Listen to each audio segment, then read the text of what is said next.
दोस्तों स्वागत है आप सभी लोगों का एक बार फिर से। मैं अनिल पांडे अहमदाबाद गुजरात से आप सभी लोगों का तहे दिल से स्वागत करता हूं। दोस्तों आज की क्लास में हम QLED पर मंथन करेंगे, QLED पर एनालिसिस करेंगे। देखें हमारे पास एक टीवी है, QLED है, यहाँ उसका कॉन्फ़िगरेशन देखें। इसमें आप देख पा रहे हैं कि 4K QLED, यहाँ पे आप पढ़ें 4K QLED इसमें पैनल है और 2GB 64GB इसका इंटरनल स्टोरेज है, 300 निट्स इसकी ब्राइटनेस, IR रिमोट और ऑटोमेटिक ऐप अपडेट्स हैं। तो ये QLED का फीचर देखते हैं कि इसमें अंदर वाकई में इस QLED में टेक्निकल क्या है, वो सारी चीजों को समझने का प्रयास करेंगे। और आपको पता है कि अब धीरे धीरे QLED अपना पैर पसार रहा है, तो हमें भी इसको समझने की जरूरत है। तो क्या QLED के मदरबोर्ड कुछ अलग होते हैं? क्या इनके ऑपरेटिंग सिस्टम अलग होंगे? इनके रिपेयरिंग के तरीके कुछ अलग होंगे? पता नहीं, ऐसे तमाम कंफ्यूजन मन में चलते रहते हैं। तो चलें देखें, हम यहाँ आपको दिखाना चाहेंगे इस QLED के मदरबोर्ड की तरफ रुख करें। ओ माय गॉड, देखें यहाँ QLED के मदरबोर्ड को आप देख पा रहे हैं। मैं पहले इसको बंद कर देना चाहूंगा और अब आप यहाँ नजदीक से देखें, यहाँ क्या है अलग। यहाँ देखें 12 वोल्टेज जो यहाँ सॉकेट होता था, वो 12 वोल्टेज का सॉकेट इसमें भी है। अब ट्रांसफार्मर यहाँ भी दिख रहा है। ये डायोड के कुछ डायमेंशन चेंज हुए हैं। ये डायोड का प्रारूप देखें, जो डायोड आप देख पा रहे हैं यहाँ पे, ये डायोड इस तरह से, मतलब इस लुक में अब आपको डायोड दिखेगा।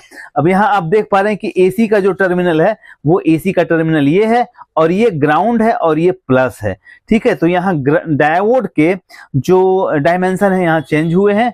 और उसके बाद नजर डालें और ये जो कनेक्टर दिख रहा है, ये वही 4K का कनेक्टर है, 51 पिन का, आप नजदीक से देख सकते हैं, ठीक है।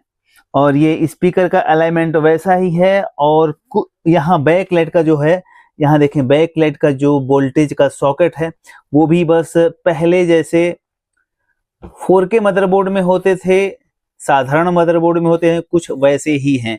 LED ड्राइवर यहाँ पे लिखा हुआ है, आप देख पा रहे हैं।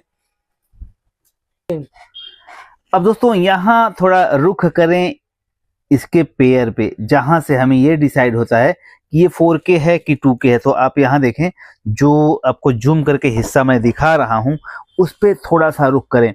यहाँ देखें 1 लाइन, 2 लाइन, 3, 4, 5, 6, 7 और 8, ये 8 पेयर जो दिख रहे हैं, ये 8 पेयर ये बताते हैं कि ये 4K का सेट है, क्योंकि 4K के सेट में 8 पेयर अथवा 4 पेयर होते हैं, आपको पता है।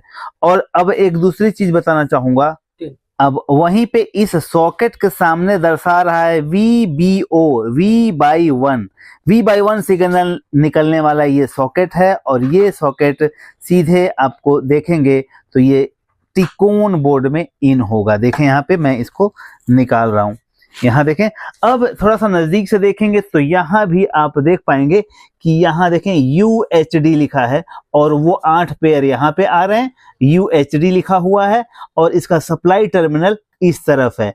तो कहने का मतलब ये है, यहाँ पे नंबर भी देख लें, यहाँ पे पैनल का नंबर लिखा है HV430 QUB-F70, ये पैनल का टिकोन का नंबर है। अब चलें थोड़ा सा एनालिसिस करते हैं इस पैनल, इस टिकोन के में लगे हुए पैनल को। देखें ये जो टिकोन में जो टिकोन लगा हुआ है उस पैनल का यहाँ कॉन्फ़िगरेशन दिया हुआ है। टिकोन बोर्ड ये रहा और ये मैं बताना चाहूंगा BOE की ब्रांड है। देखें ये जो पैनल है ये BOE की कंपनी की पैनल है। देखें आप, कई ऐसे टेक्निकल पहलू हैं जो बड़े कंफ्यूज करते हैं, लेकिन अगर आपको नॉलेज रहता है तो बड़ा आसान हो जाता है इन सब चीजों को समझना और इन सब चीजों पे मंथन करना। अब यहाँ ये डेटा शीट में आप देख पा रहे हैं कि BOE की पैनल है, ठीक है, और 43 इंच की है, HV430 QUB-70। यहाँ देखें, अब यही सेम चीज यहाँ आपको लिखा हुआ मिलेगा, HV430 QUB-F70, ठीक है। ये पैनल नंबर हो गया। अब इस पैनल नंबर के साथ में यहाँ देखें, इसके रेजोल्यूशन की तरफ रुख करें तो ये 4K पैनल है, तो 3840/2160 इसका रेजोल्यूशन है। देखें आप 3840/2160 UHD। क्लियर। तो उसके बाद यहाँ देखिए 60 हर्ट्ज की इसमें सिग्नल, 60 हर्ट्ज जो फ्रेम रेट है 60 हर्ट्ज का है। तो ये जो पैनल है 4K पैनल है। और QLED क्या है? सब इसमें जब सारी चीजें सेम हैं तो QLED कैसे हुआ और क्या होता है QLED में, तो मैं बताना चाहूंगा कि QLED और 4K LED में कुछ विशेष फर्क नहीं होता है। सेम उसी तरह से जैसे LCD LED में सिर्फ बैक लाइट के जो फोकस थे, बैक लाइट के जो CCFL लैंप होते थे, उसी में फर्क होता था। तो बस उसी तरह से ये 4K LED और QLED में यही इतना फर्क है कि इसका जो बैक लाइट का अलाइनमेंट है, बैक लाइट का फोकस है, वो 4K LED या साधारण LCD LED से थोड़ा सा ज्यादा है।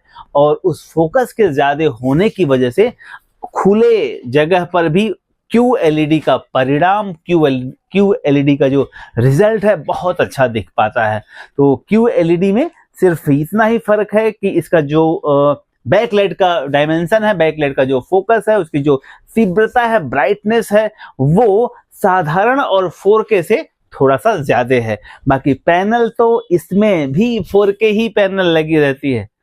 ठीक है, तो ये है QLED का टेक्निकल रिव्यू। अब ये कितना समझ में आया आपको, ये अब आप खुद मूल्यांकन करेंगे। लेकिन यहाँ अगर कंफ्यूजन है आपको कि इस QLED में जो यहाँ से सिग्नल निकल रहा होगा कुछ और निकलता होगा, तो वो भी मैं क्लियर कर सकता हूँ कि जो यहाँ से LVDS का सिग्नल आता है साधारण LED टीवी में, तो इसमें LVDS का सिग्नल न आकर के B/1 का सिग्नल आता है, जो मैंने आपको यहाँ दिखाया है।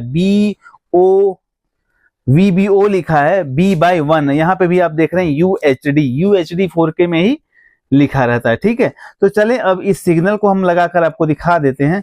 ये हमने सेट लगाया टेस्टर में और अब हम इसको चालू करेंगे।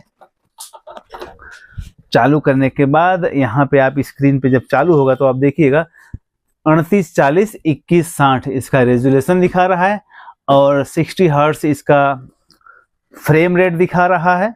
ठीक है, अब कुछ चाइना भाषा में लिखा है। सिग्नल जो LVDS होता है वहाँ B/1 ये सिग्नल दिखा रहा है कि LVDS के जो 8 पेयर हैं B/1 के हैं। और यहाँ देखें गूगल टीवी, ये गूगल टीवी या जो एडिशनल फीचर मिलते हैं वो तो मदरबोर्ड के फीचर होते हैं, पर टेक्निकल रिव्यू में आप देखें कि ये जो पैनल लगी हुई है रियल 4K की पैनल लगी हुई है और वो भी 8 पेयर वाली। ठीक है ना, तो अब ये आपका कंफ्यूजन दूर हो गया कि 4K पैनल में और QLED में कुछ बहुत बड़ा अंतर होता है। ये मुझे लगता है कि आज आप समझ गए होंगे। LVDS का सिग्नल आता था फुल HD और HD रेडी में, और 4K में आता है B/1 सिग्नल, और वही B/1 सिग्नल QLED में भी निकल रहा है। तो QLED को इसकी बैकलाइट की जो तीव्रता है, बैकलाइट का जो ब्राइटनेस है, वही इसे QLED बनाता है। और मदरबोर्ड में कुछ एडिशनल फीचर और ऐड हो गए, जैसे गूगल असिस्टेंट वगैरह एडिशनल फीचर जो मिल जाते हैं वॉइस कमांड के, और जो इसके इंटरनल स्टोरेज आपको मिल जाते हैं वो इसको QLED बनाते हैं। तो आपने देखा कि बस यही इसका टेक्निकल रिव्यू है। लेकिन एक चीज कहना चाहूंगा कि इसमें जो मदरबोर्ड लगा है ना, QLED में जो मदरबोर्ड बनाया हुआ है उसमें इतना स्पेस है कि जल्दी तो खराब नहीं होगा, और अगर खराब होगा तो रिपेयरिंग करना, उसे ठीक करना भी बड़ा आसान होगा। लेकिन ये आसान तभी होगा जब आपको हर फीचर, हर पहलू के बारे में जानकारी होगी। अब आप मूल्यांकन करें आपके पास कितनी जानकारी है, पर मुझे पता है कि आप बहुत इंटेलिजेंट आदमी हैं और हर चीज बहुत अच्छी तरह से करते हैं। तो दोस्तों मैं यहाँ लास्ट में कहना चाहूंगा कि इसी तरह से हर काम को बहुत अच्छी तरह से करते रहें और अपने काम में उपलब्धि हासिल करते रहें। अब एक चीज और बताना चाहूंगा, जाते जाते कहना चाहूंगा कि कई लोग ऐसा कहते हैं कि 4K में साधारण मदरबोर्ड नहीं डाला जा सकता, 4K में वो पतंजलि वाला 600 वाला मदरबोर्ड नहीं डाला जा सकता। लेकिन इसी पैनल में मैं पतंजलि वाला मदरबोर्ड भी डाल करके आपको दिखाऊंगा। तो तैयार रहें अगले वीडियो के लिए। Thank you.